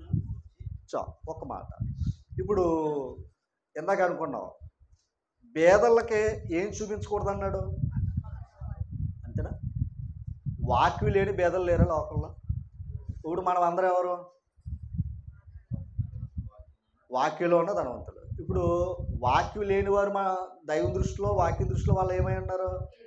ఇప్పుడు మనం వాళ్ళ ఎడలు ఏం చూడకూడదు. మనకుంటే చాలు అనుకున్నాం అనుకున్న పక్షపాతులు మనమే. నేను రక్షింపబడ్డాను నాకు చాలు అని అనుకున్నాం అనుకోండి, పక్షపాతులమే. ఇప్పుడు ప్రభువే అన్నాడు, నా పక్షమును ఉండనివాడు నాకు ఏమంటున్నాడు ఆయన? ఎందుకని? ప్రభువే పక్షపాతం లేనివాడు అన్నా కదంటారా? ప్రభువే ఏం కాదు, పక్షపాతం లేదు. అందుకే బేదలకు ఏమి ఇచ్చాడు ఆయన? బేదలకు ఏమి ఇచ్చాడు? ఎందుకన్నాడు, బేదలైన మీరు దేవుని రాజ్యము మీదే. గమనించాలి. అందుకే యేసు ప్రభు ధనవంతుడై ఉండి తన దారిద్ర్యము వలన మీరు ఏమవ్వాలని? ధనవంతులు అవ్వాలని చేశాడే లేదా? ఆయన దరిద్రుడే మనల్ని ఏం చేశాడు? అవునా కదా? చెప్పండి. ఆయన దరిద్రుడు అవుతే కానీ మనం ధనవంతులు అవ్వలేదంట. అంటే ఆయన ఈ లోకానికి వచ్చి దరిద్రుడిగా బ్రతికితే కానీ మనం ధనవంతులు కాలేదు. ఇప్పుడు చెప్పండి, సువార్త పక్షాన మనం ఏమవ్వాలి? నిలబడాలి. అంతేగాని నాకు సంబంధం లేదు, నేను నా కుటుంబం ఉంటే చాలు అనుకోద్దండి. ఓకేనా? అందుకే ఇందాక అన్నాడు, సువార్త ప్రకటించడానికి యేసుప్రభు లోకానికి వచ్చాడు. సువార్త ప్రకటించడం వల్ల రక్షణ సువార్తలో ఉంది. అందుకే నమ్మి బాప్తిసం పొందినవాడు రక్షింపబడు, నమ్మని వానికి అంటే ఇప్పుడు రక్షణ ఇందులో ఉంది, సువార్తలో ఉంది. ఒకడి వల్ల అయ్యే పని కాదు కనుక అపోస్తులను ఏర్పాటు చేస్తున్నాడు. తర్వాత అపోస్తులు ఆదిమ సంఘాన్ని ఏర్పాటు చేస్తున్నారు. వాళ్ళందరూ ఏం చేసుకుంటూ వెళ్ళారు? అందుకే ఆ సువార్త వెళ్ళటం వల్ల, గమనించాలి, ఆ సువార్త వెళ్ళటం వల్ల పాతాళం నుండి తప్పించుకుంటున్నాడు. ప్రభు అన్నాడు కదా, చెప్పాలి, ఇదిగో పేతురు ఈ బండ మీద నా సంఘమును కట్టును, పాతాళలోక ద్వారములు దాని ఎదుట. ఇప్పుడు చెప్పాలి, పాతాళాన్ని తప్పించేది ఏది? నిజంగా మన ప్రేమ గొప్పదైతే ప్రభు ప్రేమ ఎంత గొప్పదే అని ఇందా నేర్చుకున్నాం. పాతాళం నుండి మనం తప్పించడే లేదా? రైట్. అలాంటప్పుడు ఆయన మనలంతా తప్పించినప్పుడు మనము కూడా వాక్యం లేని బేదల ఎడల కూడా మన వాక్యాన్ని సువార్త ప్రకటిస్తే ఆ పాతాళంలో నుండి, అగ్నిలో నుండి కొందరిని మనం ఏం చేయాలి? లాగాలంటే ఏం చేయాలి? అయిపోయింది, పాఠం అయిపోయింది. ఇప్పుడు చెప్పండి, వాళ్ళేమో సమాధులు గడి తీసుకుని వెళ్తున్నారు, మన సువార్త ద్వారా సమాధిలో ఉన్న జీవితాన్ని పరలోకాన్ని తీసుకుని వెళ్తాం. అది సంఘం. అవునా కదంటారు? చెప్పండి. ఇప్పుడు వారి పరిమాణం కొంత ఇచ్చాడు, మనకు పరిమాణం ఇచ్చాడా లేదా? ఇచ్చాడు. ఆ పరిమాణాన్ని ఏం చేసుకుంటూ ఉండాలి? మన పరిమాణం చేయాలి. అది ఒక్కడి వల్ల అయ్యే పని, ఒక్క శరీరం అయ్యే పని కాదు. అన్ని అవయవాల కలాలి. అన్ని అవయవాలు కలిగితేనే సంఘం. అందరు కలిసి పనిచేస్తేనే సువార్త పని. ఆ సువార్త పక్షంగా ఉంటేనే ఆయనకి ఇష్టడు. ఆ సువార్త పక్షంగా ఉండకపోతే విరోధి అన్నాడు. అన్నాడు లేదా? మరలా మీకు ఇదే చెప్తున్నా. ఆరాధన మనం రక్షణ పొందాం కనుక ప్రభుని జ్ఞాపకం చేసుకోవటానికి వచ్చాం. ఇది వ్యక్తిగత భక్తి కదంటారా? చెప్పండి. ఇది వ్యక్తిగత భక్తి. అంటే మన విశ్వాసాన్ని కాపాడుకోవడానికి, మన భక్తిని కాపాడుకోవడానికి మాత్రమే వచ్చాం. మరి సువార్త మరి ఏది చెప్పండి? దానికి మీ దగ్గర సమాధానం ఏంటి? ప్రభు వచ్చు. ఆ రొట్టె తిన్నప్పుడు ఇంకో పదం ఉంది అక్కడ. ప్రభు వచ్చే వరకు ఆయన మరణమును ఎవరది? ఎవరు? అది ఒక్కటి చెప్పండి, ముగించేసుకుందాం. రొట్టె తినే ప్రతివాడు కూడా ప్రభు శరీరాన్ని ఏం చెయ్యాలి? మరి ఏది ఎక్కడ ప్రచురం జరుగుతుంది? నా పని నేను చేసుకుంటున్నాను, నా భార్య నా పని చేసుకుంటుంది. ఓకేనా? మీ పని మీరు చేస్తున్నారా? అలా ఒక మాట, అలా ప్రచురం అయితే అనేకులు ప్రభు దగ్గరకు వద్దురు. అనేకులు ఎక్కడికి వద్దురు? ప్రభు దగ్గరికి వద్దురు. కానీ అనేకులు ప్రభు దగ్గర రాలేకపోతున్నారంటే లోపం ఎక్కడుంది? ప్రభులో కాదు, వాక్యంలో కాదు, మనలో ఉన్నాయి. ఎందుకంటే మరలా చెప్తున్నాడు, ఏమనుకోదు. ప్రభు ఏమన్నాడు తెలుసండి? దేవుడే మన పక్షమున ఉండగా మనకు విరోధి ఎవడు అన్నాడా? అంటే ప్రభు పక్షాన మనం ఉంటే దేవుడే మన పక్షాన, దేవుడు మన పక్షాన ఉంటే మనకు విరోధి అంటే ఎవడు ఉండడు అని చెప్పి రోమపత్రిక 8వ అధ్యాయం అంతా చదివితే ఆశ్చర్యమైపోతాయండి ఆ మాటలు. ఒక్కసారి చదువుతారా మాటలు? పోనీ ఒక్కసారి చదవండి. ఆ ఒక్క మాట చదవండి. అసలు సంఘం రోమపత్రిక తీసారా? 8వ అధ్యాయం ఒక్క మాట. 8వ అధ్యాయంలో చూడండి 31. ఇట్లుండగా ఏమందము? దేవుడు మన పక్షమునుండగా మనకి విరోధి ఎవడు అని చెప్పి ఒకసారి చాలండి. అంటే ఎందుకంటే ఆయన కొడుకునే మనకి ఇచ్చేసాడు అంటాడు అక్కడ. ఆయన కొడుకునే మనకే ఇచ్చేసాడు. సమయం లేదు కనుక 35వ వచనం. క్రీస్తు ప్రేమ నుండి మనలను, ఇందాకేమన్నాడు? క్రీస్తు ప్రేమలో మనం ఏమై ఉండాలి? పౌలు గారి ప్రార్థన ఏంటి? క్రీస్తు ప్రేమలో ఏమై ఉండాలి? ఆయన లోతు, ఎత్తు, వెడల్పు తెలుసుకోవాలనే కదా చెప్పాడు. జ్ఞానమునికి మించింది ఏది? క్రీస్తు ప్రేమ. ప్రేమ లేని వాడు ఆయన వాడు కాడు. అందుకే ప్రేమ గొప్పది. ఇప్పుడు అక్కడేమన్నాడు? ఆ ప్రేమలో, క్రీస్తు ప్రేమలో మనల్ని ఎడబాపు వాడు ఎవడు? అది ప్రశ్న వేసుకోవాలి. అంటే ఎవడు విడదీస్తాడా అని చెప్పి ఆ తర్వాత చూడండి పాయింట్ అర్థం చేసుకోవాలి. అంటే ఆ ప్రేమలోంచి విడగొట్టేవి ఏంటయ్యా అంటే శ్రమ అయినను, బాధ అయినను, హింస అయినను, కరువైనను, వస్త్రహీనత అయినను, ఉపద్రవమైనను, ఖడ్గమైనను మనలను. దానికి మీరు ఏం సమాధానం చెప్తారు? అక్కడ ప్రశ్న వేసాడు, ఎడబాపునా అన్నాడు. మీరు దానికి ఏం సమాధానం చెప్తారు? మీ వ్యక్తిగతంగా దానికి సమాధానం ఏం చెప్తారు? అది ప్రభు వేశాడు, ప్రశ్న వేసాడు. నా ప్రేమలోంచి మిమ్మల్ని విడగొట్టే పరిస్థితులు ఇవి, విడిపోతారా అని ఆయన అన్నాడు అనుకోండి. మీరు అక్కడ ఏం పెట్టాలి? విడిపోతామని పెట్టాలి, విడవని పెట్టాలి. అంతేనా? అంతే కదండి. అవుతే అటైనా పెట్టాలి, ఇటైనా పెట్టాలి. ఇప్పుడు చెప్పండి, ఏం పెడితే బాగుంటుంది అక్కడ? శ్రమ వచ్చిన, బాధ వచ్చిన, హింస వచ్చిన, కరువు వచ్చిన, వస్త్రహీనత వచ్చిన, ఉపద్రవం వచ్చిన, ఖడ్గం వచ్చిన మనలను. అంటే అన్ని వచ్చినా కూడా క్రీస్తు ప్రేమలోంచి ఏమవ్వకూడదు? క్రీస్తు ప్రేమ అంటే ఏంటి? మళ్ళా అంటే రోజు బైబిల్ ముద్దులెట్టుకోమన్నా, సిలువుకు ముద్దులెట్టుకోమన్నా, సంఘంతో ఉండటమే క్రీస్తు ప్రేమ. క్రీస్తు సంఘాన్ని ప్రేమించి ఏం పెట్టాడు? అది ప్రేమ. సంఘం మీద ప్రేమ, వ్యక్తిగతం మీద కాదు. నాకు ఇష్టం లేకపోయినా నేను సంఘంతో ఉండాలి, అది క్రీస్తు ప్రేమ అమ్మా. ఆ తర్వాత చదవండి, ఇంకోటి ఉంది. ఇందును గూర్చి వ్రాయబడినది ఏమనగా, నిన్ను బట్టి దినవెల్ల మేము వధింపబడిన వారము, వదకు సిద్ధమైన గొర్రెలు. అంటే మాట ఏంటి తెలుసు? ఆల్రెడీ ప్రభు ఎలాగైతే వధించబడ్డాడో, అవసరమైతే సంఘం కొరకు, సువార్త కొరకు కూడా మనం ఏమై ఉండాలి? ఆ మైండ్తో ఉండాలి. ఆ మైండ్తోటే ఉండాలంటే ఇక్కడ తర్వాత మాట, ఆయనను మనల్ని ప్రేమించిన వానిని, అయినను మనలను ప్రేమించు వాని ద్వారా మనం వీటన్నిటిని అత్యధిక, ఈ మాట ఈ పాఠం గొప్పది, ఇవన్నీ సాధిస్తే విజయం పొందేవంట మనం. ఇప్పుడు వచ్చిన ఇవన్నీ కూడా దాటితే మనం ఏం పొందుతామంట? విజయాన్ని పొందుచున్నాము. తర్వాత మరణమైనను, ఎందాకడ వేరు, ఇది వేరు. మళ్ళా మరణమైనను, జీవమైనను, దేవదూతలైనను, ప్రధానులైనను, ఉన్నవైనను, రాబోవైనను, అధికారులైనను, ఎత్తైనను, లోతైనను, సృష్టింపబడింది మరి ఏదైనను మన ప్రభు అయిన యేసుక్రీస్తునందు దేవుని ప్రేమ నుండి మనలను ఎడబాపు నేరమని రూఢిగా, అది పౌలు గారి భక్తి. మరి మనకే అక్కడ అన్నాడు మరణమైనను అన్నమాట. పౌలు గారు సువార్త ప్రకటించినప్పుడు ఎంతటి ప్రమాదాలు జరిగినాయి. మనకు బలహీనత వస్తేనే ప్రభువుని వదిలేస్తున్నారు, ఆటో దొరకకపోతే ప్రభువుని వదిలేస్తున్నారు. మేంటపేట మనం ఇంకో చోట ప్రయాణానికి వెళ్ళాలంటే ఏం చేస్తాం? ఆగం కదండి. కానీ ప్రభు దగ్గరికి వచ్చేయడానికి మనకు అన్నీ ఎలా ఉండాలి తెలుసండి? జగన్ గారు ఇచ్చినట్టు ఉచిత పథకాలుగా ఉండాలి. అర్థం అవ్వలేదా మనకి? అంటే అవసరమైతే మనకు అంత తేలిగ్గా ఉండాలి. మరి ఆయన చేసిన త్యాగం ఏది? ఆయన చేసిన ప్రేమ ఏది? ఆయన చేసిన విలువలే మనకి. ఎన్ని వచ్చినా కూడా ఏమన్నాడు పౌలు గారు? ఎడ బాప నేరవ అన్నాడు. మరి మనలో ఏముంది? అమ్మా, మన కుటుంబాలు గౌరవించండి, కానీ దైవ కుటుంబం కంటే ఎక్కువగా అక్కడ పెట్టొద్దు. ఎందుకు అంటే నాకంటే ఎక్కువగా ప్రేమించేవాడు నా పాత్రుడు. ఇది పక్క. నన్ను వెంబడించాలంటే తన సిలువను ఎత్తుకుని నన్ను వెంబడించమన్నాడండి. యేసు ప్రభు మన అందరి సిలువ ఎత్తుకుని వెంబడించాడు. ఇప్పుడు మన సిలువను ఎత్తుకుని మనం ఏం చేయాలి? వెంబడించాలి. ఏదా సిలువ? ఇప్పుడు చెప్పుకున్నాయా? ఇప్పుడు కలిగే ఆటంకాలే, ఇప్పుడు కలిగే బాధలే. అర్థమైందండి? ఒక్క మాట, ఎంత పరిస్థితుల్లో కూడా నాకు ఏంటో తెలుసా? వాక్యమే ధైర్యం, వాక్యమే భయం. అమ్మ, నేను ఎక్కడ ఏజెన్సీ యాత్రలకు వెళ్ళాం.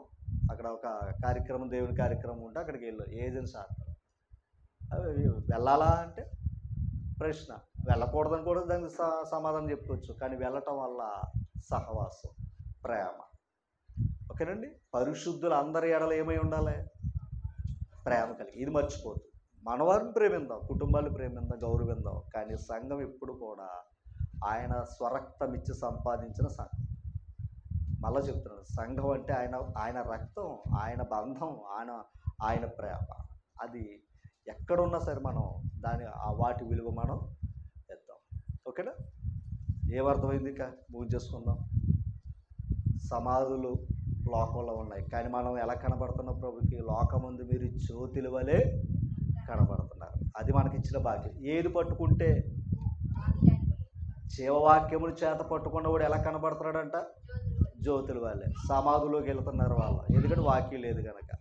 కానీ దేవుని కృపను బట్టి మనకు వాక్యం పట్టుకున్నా కనుక ఆ భాగ్యాన్ని దేవుడు ఇచ్చాడు. దీన్ని ఆర్పుకోకుండా చూసుకోవాలి.